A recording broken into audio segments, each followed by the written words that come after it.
Hello. We're going to the Waldorf Hilton in Covent Garden, thanks. Sorry, going Waldorf? I think effectively what it means is people talk about a kind of global transformation, but I think it's less transformation than probably a metamorphosis of the kind of reality that we know.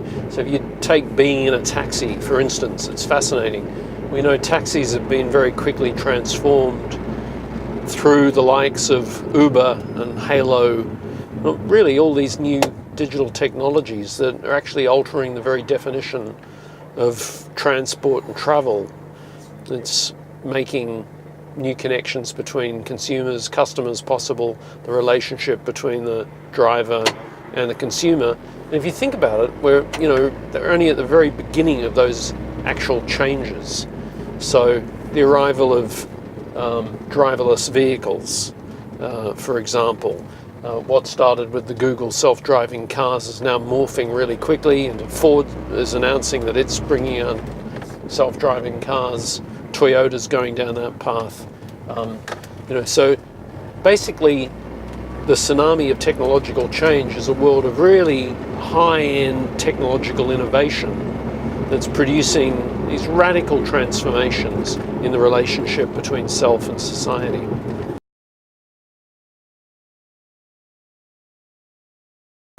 Well, the predictions for the future are very interesting in this connection, because the way in which we live, of course, for most people, work and employment is absolutely crucial to the way we define our lives.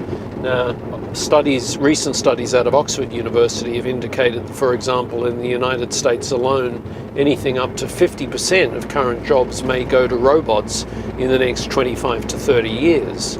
That's an astonishing prediction. Similar kinds of figures and estimations have been reached for the UK, for Europe, and across Asia and Australasia.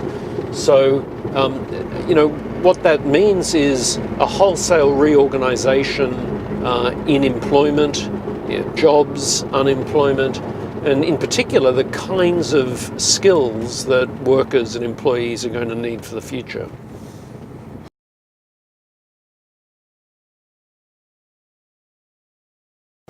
Well, I think some of the big social, corporate and political trends that we're going to see unfolding 2016 and beyond have to be shaped not only by the digital revolution, but also by transformations that are now happening in robotics, artificial intelligence, coupled with the kind of confluence of forces surrounding biotechnology and nanotechnology.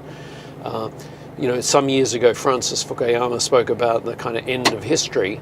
It seems to me we're far from an end of history. What we're seeing now is increasingly individuals, companies, organizations, regions and polities being pushed to the kind of very limits of history.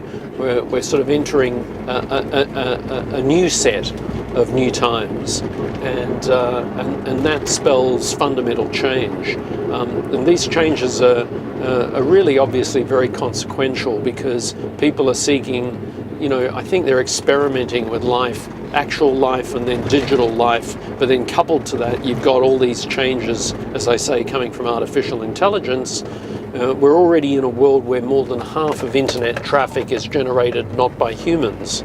So it gives you some idea of the kinds of challenges that the world now presents to people just undertaking everyday life.